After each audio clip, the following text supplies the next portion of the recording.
நீ ரொம்ப நல்லவன்டா. நீ தானே ரொம்ப நல்லவளா ஆளு. நீதான்டா எனக்கு எல்லாமே. உன்னை ரொம்ப சீக்கிரம். பாண்டியன் ஸ்டோர்ல எவ்வளவு நல்லது பண்ணாலும், இந்த கதிர புரிஞ்சுக்காத சக்திவேலையும், குமாரவேலையும் என்ன பண்ணலான்னு நீங்க காமெண்ட்ஸ்ல சொல்லிருங்க ஃப்ரெண்ட்ஸ். செம்ம கோவம் வருதுங்க. இப்ப குமாருக்கும், அந்த சுடருக்கும் கல்யாணம் பண்ணியே தீரணும்னு ஒத்த கால்ல நிக்கிறாங்க. ராஜியோட அப்பாவும், அம்மாவும் எவ்வளவோ சொல்லி பார்க்குறாங்க. ஆனா, தயவு செஞ்சு என் புள்ள கல்யாணத்த தடுத்து நிறுத்திறாதீங்கன்னு அவங்க அம்மாவே சொல்லிருது. இதுக்கு மேல நம்ம ஒண்ணும் பண்ண முடியாது அப்படின்றாங்க. இதெல்லாம் விட ஒரு கட்டத்துக்கு மேல சரவணன் போயிட்டு குமார்ட்டயே பேசுறான். அந்த குடும்பமே வேணான்ட்டு. எந்த அளவுக்கு அவர் மென்டலி அப்செட் ஆயிருக்கான்னு பார்த்துக்கங்களேன்.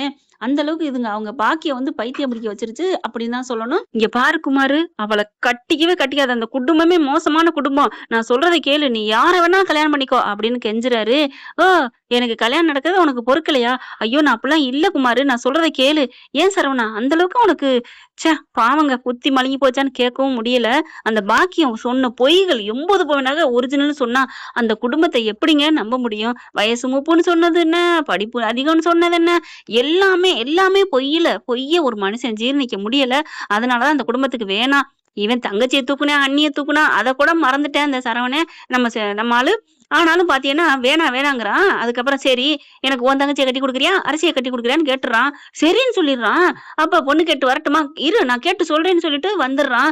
குமாருக்கு ஒரே சந்தோஷம். வீட்டுக்கு போயிட்டு எல்லாத்தையும் சொல்ல, பழனி பார்த்தா பழனி கிட்ட தான் சொல்றான். பழனி போயிட்டு வீட்டுல எல்லாத்தையும் சொல்லிடுறான். வீட்டுல சொன்ன கையோட ஆடி போறாங்க. சரவணனை புடிச்சு எல்லாம் காய்ச்சுன்னு காய்ச்சுறாங்க. என்னடா நினைச்சிட்டு இருக்கிற, எதுக்குடா அப்படியே கதிருக்கு செம்ம கோவம் வருதுங்க. எல்லாருமே கோவிக்கிறாங்க. சரவணன் மட்டும் ஏன் இப்படி ஆனான்னு தெரியல. ஆனா அழுகுறாருங்க. அதுக்கும் உண்மையிலே பாவமா இருக்கு. நான் ஏன் இப்படி ஆனேன்னு தெரியவே இல்லை அப்படின்ட்டு. இந்த புள்ளைய இப்படி படுத்தி எடுத்துட்டாளுகளே அப்படின்னு ரொம்ப நொந்துக்கிறாங்க. கட்டி பிடிச்சிட்டு அழுகுறாங்க. எங்கள் வீட்டில் எல்லா நாளும் கார்த்திகைங்கிற மாதிரி. ஆனா சரவணன் அப்பா பேச தட்டாத பிள்ளைங்க. தட்டாம இருந்தா கெடுதியாங்க நடக்கும். தட்டுனாலும் சில நேரங்கள்ல கெடுதல் நடக்குது, தட்டலைனாலும் கெடுதல் நடக்குது. ஒன்னும் புரியல. இப்ப எல்லாரும் அழுது முடிச்சிடுறாங்க. சரி விடு விடு அப்படின்னு சொல்லிட்டு இங்க செந்திலும் மீனாவும் இந்த வீட்டுக்கே வந்துடுறாங்க. ராஜிக்கு ஒரே சந்தோஷம். அக்கா நீ வந்துட்டக்கான்ட்டு. ஏன்னா தங்கமயிலும் போயிருச்சு, மீனாவும் போயிட்டாங்க. வீடே குடிமுதல் மாதிரி இருந்துச்சா. இப்ப இந்த குழலி கேரட் தான் என்ன ஆச்சுன்னு தெரியல. இப்ப எல்லாம் முடிஞ்சது. சாப்பிட வர சொல்றாங்க. எல்லாரும் உட்காடுறாங்க. சரவணன் ஒரு மாதிரியா இருக்க. போயிட்டு கதிர் போய் கூப்பிடுறாங்க. வானே சாப்பிட. இல்லடா நான் வரலடா, வா அப்படின்னு சொல்ல வரமாட்டேங்கிறாரு. ராஜி போறாங்க. மாமா வாங்க மாமா. இல்லம்மா நான் வரலம்மா. மாமா விடுங்க, எல்லாமே நல்லதே நடக்கும். என்னை விடவா மாமா, நான் உயிரை விடுறதுக்கு ரெடியா இருந்தேன் திருச்செந்தூர் மலையில. இந்நேரம் நான் அன்னைக்கே போயிருந்தேன், எனக்கு வருஷம் கொண்டாடி இருப்பாங்க. நான் அப்படி இருக்கிற நிலைமையில எனக்கு ஆண்டவன் மாத்தலையா? அது மாதிரி உங்களுக்கும் நல்லதா மாறும், கவலைப்படாதீங்க மாமா அப்படின்னு சொல்ல, எங்கப்பா மாறுறதையும் கெடுத்து விட்டாங்களே, அதையும் அந்த பாக்கியம் பண்ணதான் அப்படிங்கிறாங்க. இங்க பாருங்க, அஞ்சலிக்கு தான் நீங்க அப்படின்னு இருந்தா கண்டிப்பா அந்த கடவுள் நடத்தி வைப்பா மாமா. அஞ்சலின்னு பேரை சொன்னனே, என்னப்பா சொன்ன அப்படின்னு எந்திரிக்கிறாரு சரவணன். கதிரும் ராஜியை பார்க்க, என்ன ராஜி இதை சொல்ற, சும்மா இருங்க நான் பாத்துக்கிறேன், யார எப்படி சொன்னா சந்தோஷப்படான்னு எனக்கு தெரியும் அப்படின்னுட்டு மனசுல நினைச்சிட்டு, இங்க பாருங்க மாமா, கண்டிப்பா அந்த அக்காவுக்கும் உங்களுக்கும் டைவர்ஸ் ஆயிரும். அப்படி ஆயிடுச்சுன்னா நானாச்சு உங்களுக்கும் அந்த அஞ்சலிக்கும் கல்யாணம் பண்ணி வைக்கிறது என்னோட பொறுப்பு. நீங்க ஆசைப்பட்ட பொண்ணு உங்களுக்கு அமையணும்னு இருந்திருக்கு மாமா. அதனாலதான் இப்படி கல்யாணம் பாதியிலே போயிருச்சு. நீங்க பயப்படாதீங்க மாமா. ராஜிமா அப்படின்னு எந்திரிச்சு கையை பிடிச்சு கண்ணுல வச்சுக்கிறாரு. கண்டிப்பா கண்டிப்பா நடக்குமா அப்படின்னு சொல்ல, கதிர் பாக்குறாரு. அண்ணே, அப்ப நீ அஞ்சலியை மறக்க முடியாம தான் தவிக்கிறியா? தெரியலடா, தெரியல. ஆனா ஆனா அந்த பொண்ணு கல்யாணம் பண்ணிக்கணுங்கிற ஆசை மட்டும் அடி மனசுல இருக்குடா கதிரு. என்னால ஒண்ணும் பண்ண முடியலடா. ஆனா இவ இருக்காங்கிற காண்டிலாம் நான் தங்கமயில வெறுக்கலடா. இவ அஞ்சலி இல்லாம என் வாழ்க்கையில வராம இருந்தாலும் கூட நான் அந்த தங்கமயில ஏத்திருக்க மாட்டேன் அப்படிங்கிறாங்க. அண்ணே கொஞ்சம் அமைதி அப்படிங்கல. கதிரு, டே சரவணா, ராஜி வாங்க சாப்பிட அப்படின்னு கோமதி கூப்பிடுறாங்க. மாமா வாங்க மாமா அப்படின்னு சொல்ல, ராஜிமா நீ சொன்னது பழிக்கும் தானே? கண்டிப்பா பழிக்கும். நான் இப்படி உறுதியா சொல்றேன்னா ஏன் தெரியுமா அப்படின்னு ராஜி கேட்க, சொல்லுமா ஏமா? 2 விஷயம் அப்படிங்குது ராஜி. என்னம்மா? ஒண்ணு, உங்க அந்த அஞ்சலி மேல நீங்க வச்சிருக்கிற உண்மையான அன்பு, காதல், அது உங்களை சேர்த்து வைக்கும். அட அதுவுமே இல்லையா?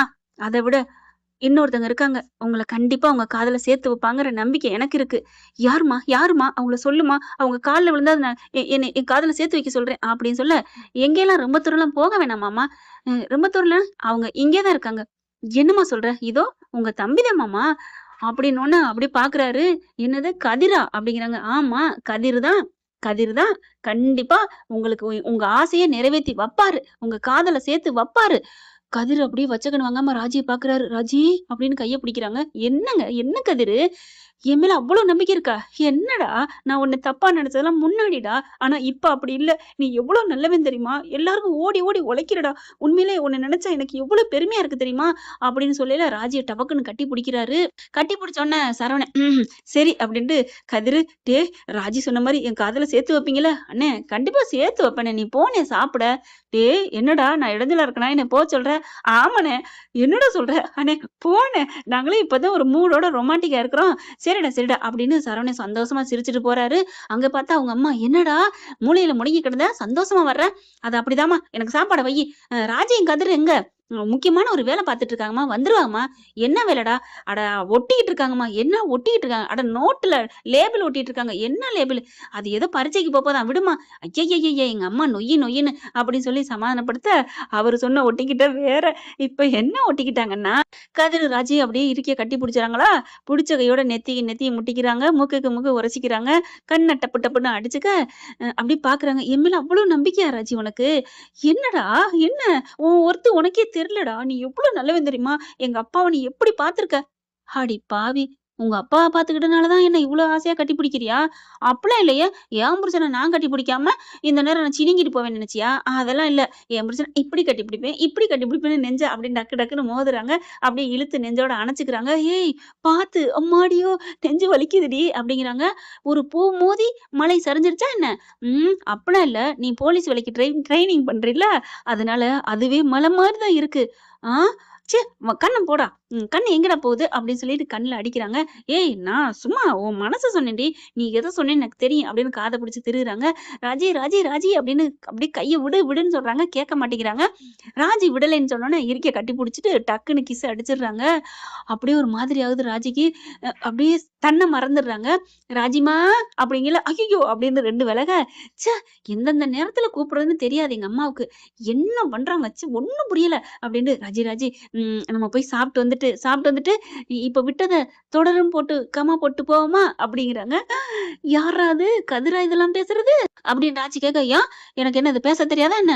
இல்ல 2, 3 மாசமா என்னமோ ஆடி மாசம் விரதம் இருந்த மாதிரி தெரிஞ்சீங்களே அதுதான் அப்படின்னு கேட்க, ஏய் யாருக்காக இருந்தேன்? உன் அப்பாவுக்கா தானே அப்படிங்கிறாங்க.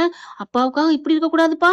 நான் கிட்டக்க வந்தாலே போனதென்ன, தள்ளி தள்ளி போனதென்ன, என்ன நீ கட்டி பிடிக்கவும் இல்ல, முத்தம் கொடுக்கவும் இல்ல தெரியுமா? நான் எவ்வளவு ஏங்கி போனேன் தெரியுமா? இப்ப என்ன அப்படின்னு இங்க வா அப்படின்னு கூட்டிட்டே வராரு.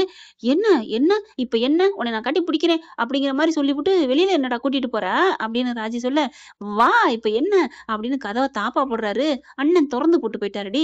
இப்ப நான் பண்ண போற ஐயா பண்ண போற சாசகமா அதுல யாராவது வந்துட்டாங்கன்னா பார்த்து பயந்துட்டாங்கன்னா அப்படி என்ன மாமா பண்ண போறீங்க? என்ன பண்ண போறேன்னு சொல்லட்டா அப்படின்னு சொல்லிட்டு கிட்டக்க வராரு. சோல்டர்ல கைய வைக்கிறாங்க. வச்ச கையோட பின்பக்கம் கைய கொடுத்து இறுக்கி அப்படியே அணைக்கிறாரு பாருங்க. கதிர் மூச்சு அப்படியே ராஜி மூச்சு முட்டுற அளவுக்கு இறுக்கி அணைக்கிறாங்க. அப்படிதான் காத்து கூட போக முடியாத அளவுக்கு இறுக்கி எலும்பு முறியும் பாருங்க. அந்த அளவுக்கு கட்டி பிடிக்க நம்ம ஆளு ராஜி சொக்கி போறாங்க. ஏய் உனக்கு ஒண்ணுமே செய்யலையா? என்ன செய்யணும்? உனக்கு வலிக்கல? எனக்கு எப்படி வலிக்கும்? என் புருஷன் கட்டி பிடிச்சா எனக்கு சந்தோஷம் தானே அப்படின்னு சொல்லி இறுக்கிய கட்டிக்கிறாங்க. கதிரு ராஜி அப்படின்னு கதவை தட்ட, சரி வா போய் சாப்பிட்டு வந்துருவோம் அப்படின்னு தலையில அடிச்சுக்கிட்டு சாப்பிடுற கதவை திறக்க, என்னம்மா என்ன அவசரம்? ஏன்டா கத்துற? ஏதோ ஒட்டிக்கிட்டீங்களாமே ஒட்டிட்டீங்களா? அண்ணன் போட்டு விட்டாரோ? என்னம்மா? அதான்டா ஏதோ லேபிள் ஒட்டுனீங்களாமே? ஆமாம்மா. அத நைட் ஒட்டிக்கலான்ட்டு சாப்பிட வந்துட்டோம். அத தொறந்து வச்சுட்டு ஒட்ட வேண்டியதானே? ஐயோ! மக்கு மாமியாரா இருக்கே! அப்படின்னு ராஜி தலையில அடிச்சுட்டு போக, என்னடி மக்கு மாமியார்ன்னு சொல்ற? எல்லாம் எங்களுக்கு தெரியும். வா. அத்தை நீ பெரிய ஆள் தான். என்னடி உங்க காலத்த கடந்து வந்த மாரி தான் நாங்களும் எங்க காலத்த கடந்துட்டு வந்திருக்கோம் அப்படின்னு போறாங்க. என்ன ஃப்ரெண்ட் இவ்ளோ போனா நல்லா தானே இருக்கும். பார்க்கலாம் என்ன நடக்க போகுதுன்னு. இந்த பதிவு உங்களுக்கு பிடிச்சிருந்துச்சுன்னா உங்க பொண்ணான கையால ஒரு லைக்க போட்டு சப்ஸ்கிரைப் பண்ணி ஆதரவு கொடுங்க அன்பு உறவுகளே. Thank you friends. இந்த வீடியோ உங்களுக்கு பிடிச்சிருந்தா தயவு செய்து லைக் பண்ணுங்க. இன்னும் அப்டேட்ஸ்க்காக சேனலை சப்ஸ்கிரைப் பண்ண மறக்காதீங்க. நம்ம கிட்ட இருக்க எல்லா சேனல்ஸோட லேட்டஸ்ட் வீடியோ அப்டேட்ஸ்க்காக மேல ரைட் சைடுல காட்டுற லிங்கை கிளிக் பண்ணி வாட்ஸ்அப் குரூப்ல ஜாயின் பண்ணுங்க. உங்களிடம் விடைபெறுவது நான் உங்கள் மெஹர்.